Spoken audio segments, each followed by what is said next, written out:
Chapter IV, you know perhaps. Yes, I told you myself, began Svidrigailov, that I was in the debtor's prison here for an immense sum and had not any expectation of being able to pay it. There's no need to go into particulars how Marfa Petrovna bought me out. Do you know to what a point of insanity a woman can sometimes love? She was an honest woman and very sensible, although completely uneducated.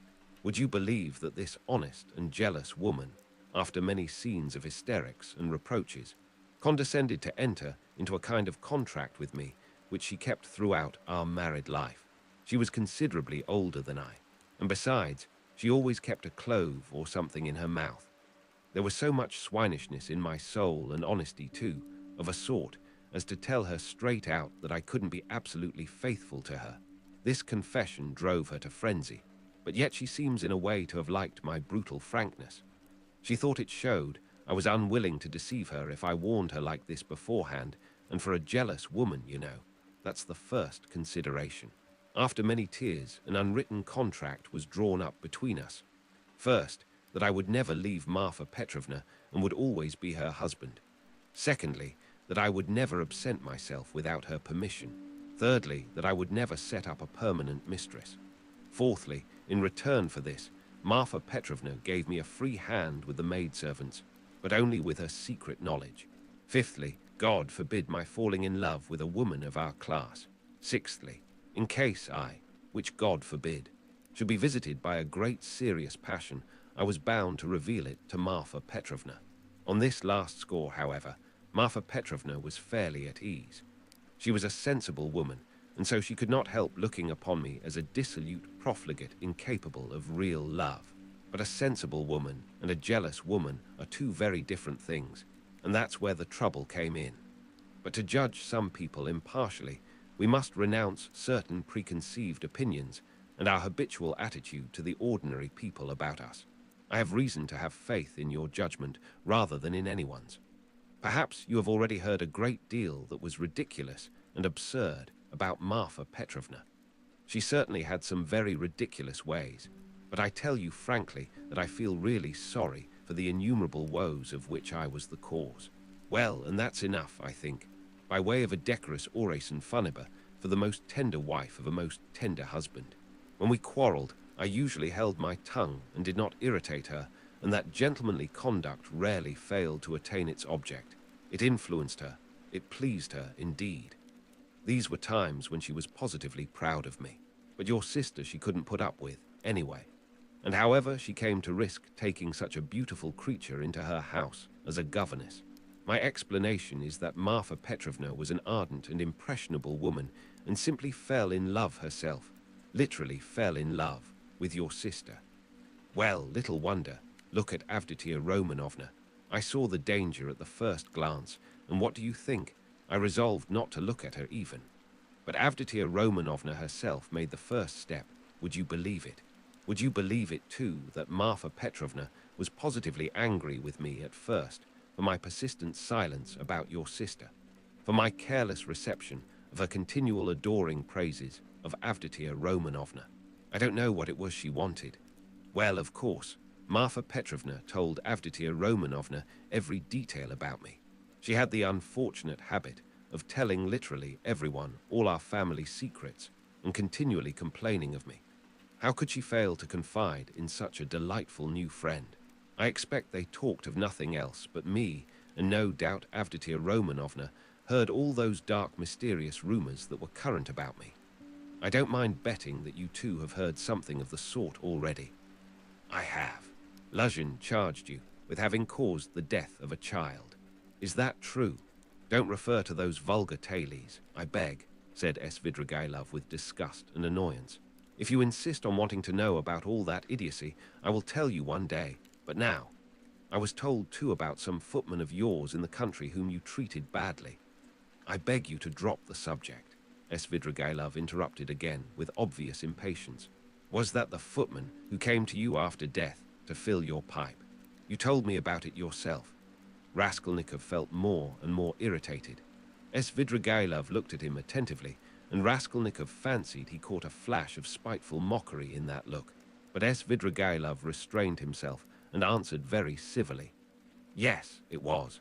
I see that you, too, are extremely interested and shall feel it my duty to satisfy your curiosity at the first opportunity.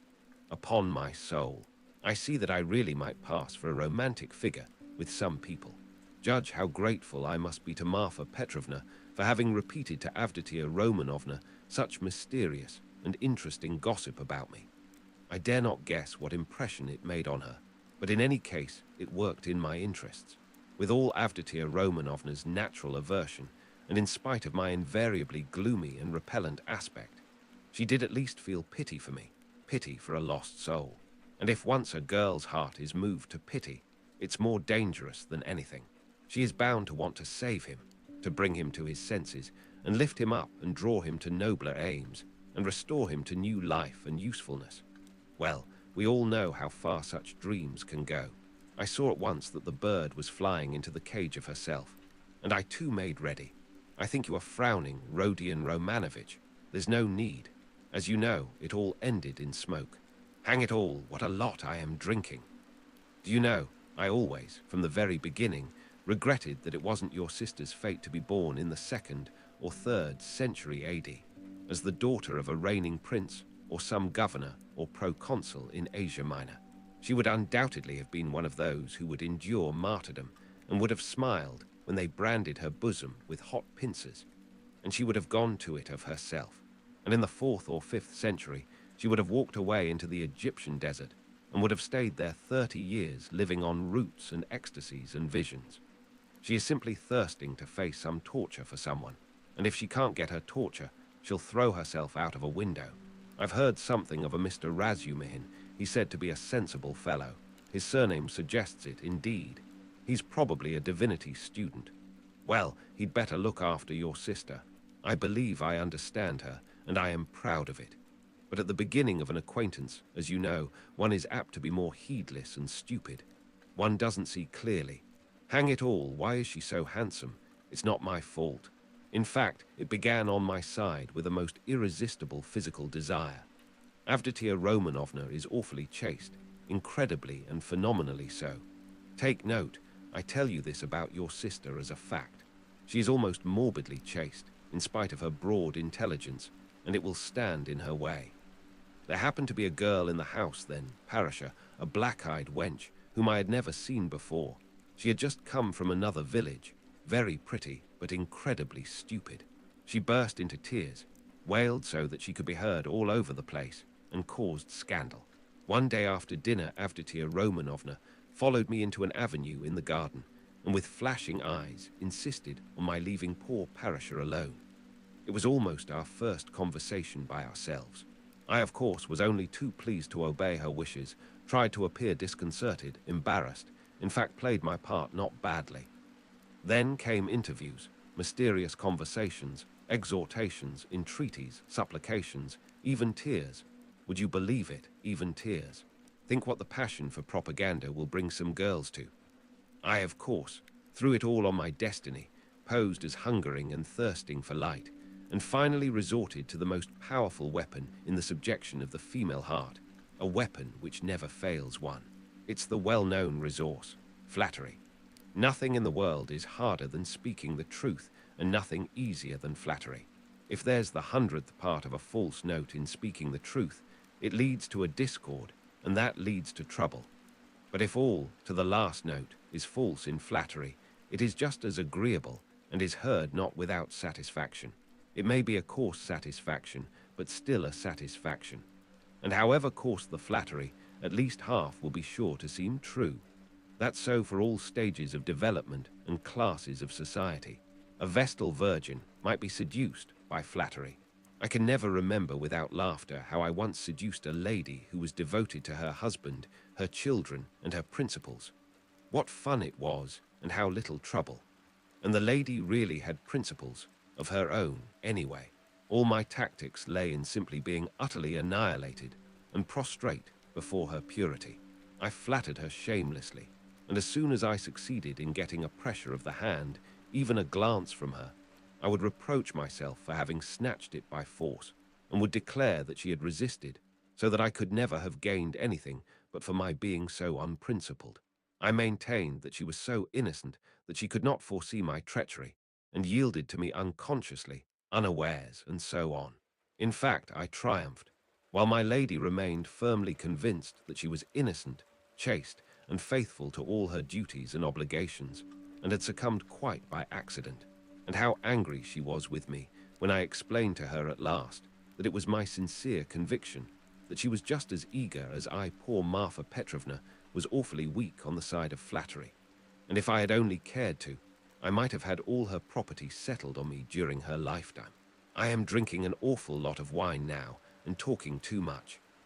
I hope you won't be angry if I mention now that I was beginning to produce the same effect on Avditia Romanovna, but I was stupid and impatient and spoiled it all. Avditia Romanovna had several times, and one time in particular, been greatly displeased by the expression of my eyes. Would you believe it? There was sometimes a light in them which frightened her and grew stronger and stronger and more unguarded till it was hateful to her. No need to go into detail, but we parted. There I acted stupidly again. I fell to jeering in the coarsest way at all such propaganda and efforts to convert me. Parasha came onto the scene again, and not she alone. In fact, there was a tremendous to-do.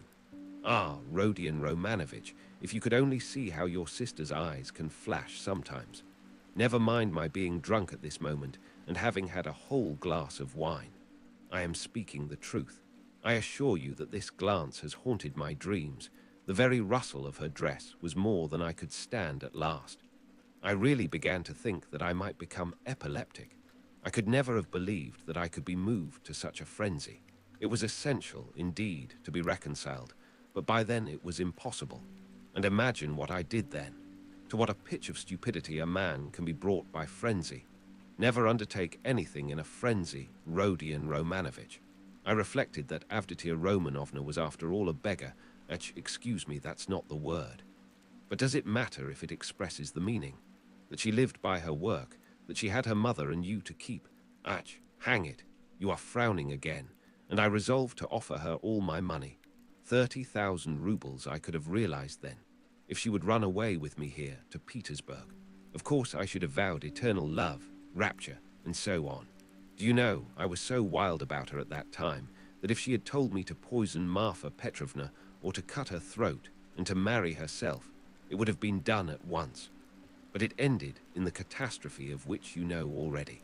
You can fancy how frantic I was when I heard that Marfa Petrovna had got hold of that scoundrelly attorney, Luzhin, and had almost made a match between them, which would really have been just the same thing as I was proposing. Wouldn't it? Wouldn't it? I notice that you've begun to be very attentive. You interesting young man. Svidrigailov struck the table with his fist impatiently. He was flushed. Raskolnikov saw clearly that the glass and a half of champagne that he had sipped almost unconsciously was affecting him, and he resolved to take advantage of the opportunity. He felt very suspicious of Svidrigailov. Well, after what you have said, I am fully convinced that you have come to Petersburg with designs on my sister, he said directly to Svidrigailov, in order to irritate him further. Oh, nonsense, said Svidrigailov, seeming to rouse himself. Why, I told you. Besides, your sister can't endure me. Yes, I am certain that she can't, but that's not the point. Are you so sure that she can't? Svidrigailov screwed up his eyes and smiled mockingly. You are right, she doesn't love me.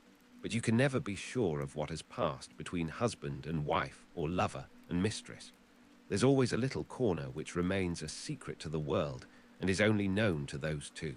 Will you answer for it that Avditia Romanovna regarded me with aversion? From some words you've dropped, I notice that you still have designs, and of course evil ones, on Downia and mean to carry them out promptly. What? Have I dropped words like that? Svidrigailov asked in naive dismay, taking not the slightest notice of the epithet bestowed on his designs. Why you are dropping them even now? Why are you so frightened? What are you so afraid of now? Me, afraid of you. You have rather to be afraid of me, cher ami. But what nonsense. I've drunk too much, though, I see that. I was almost saying too much again. Damn the wine. Hi, there, water.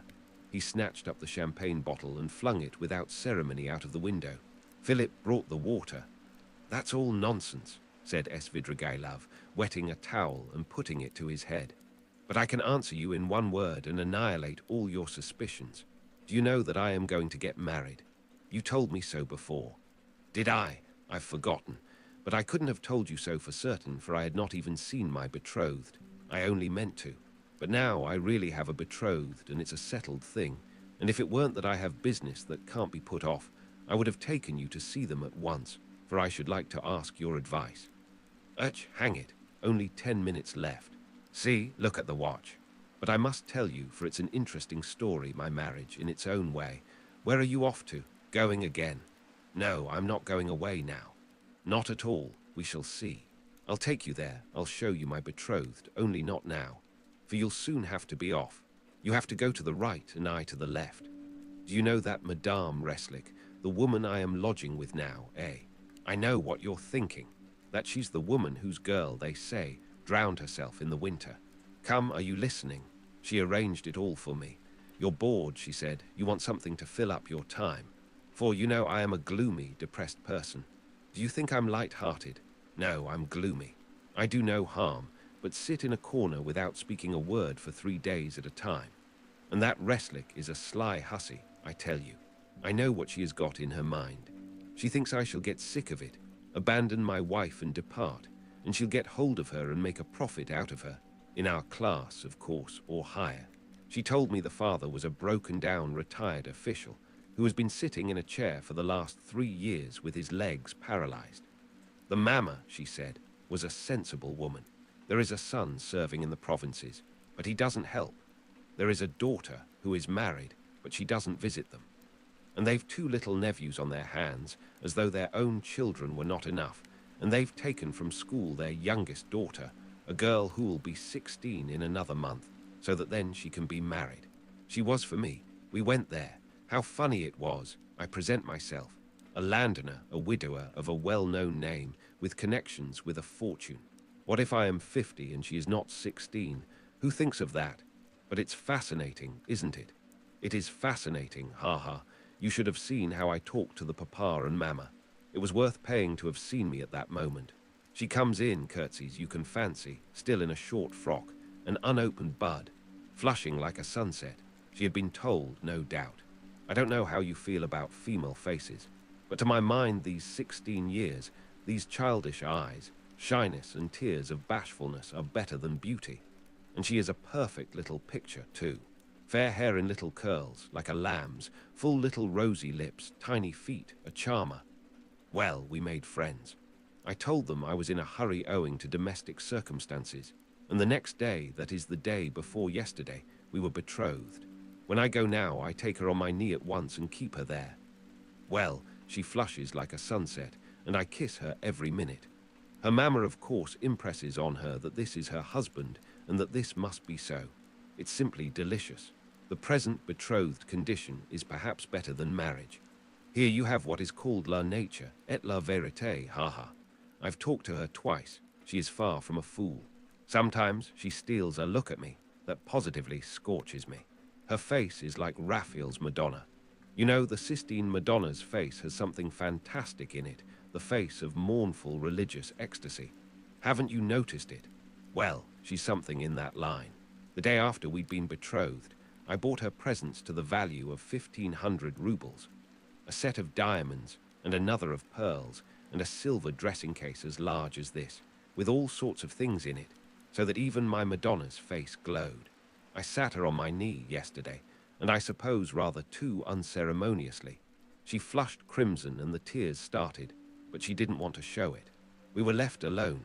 She suddenly flung herself on my neck, for the first time of her own accord, put her little arms round me, kissed me, and vowed that she would be an obedient, faithful, and good wife, would make me happy, would devote all her life, every minute of her life, would sacrifice everything, and that all she asks in return is my respect, and that she wants nothing more from me, no presents.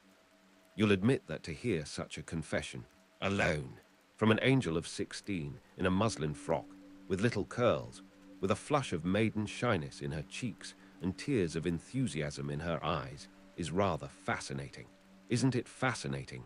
It's worth paying for, isn't it? Well, listen, We'll go to see my betrothed, only not just now. The fact is this monstrous difference in age and development excites your sensuality. Will you really make such a marriage? Why, of course. Everyone thinks of himself, and he lives most gaily who knows best how to deceive himself. Ha ha, but why are you so keen about virtue? Have mercy on me, my good friend. I am a sinful man. Ha ha ha, but you have provided for the children of Katerina Ivanovna, though you had your own reasons. I understand it all now. I am always fond of children, very fond of them, laughed Svidrigailov. I can tell you one curious instance of it.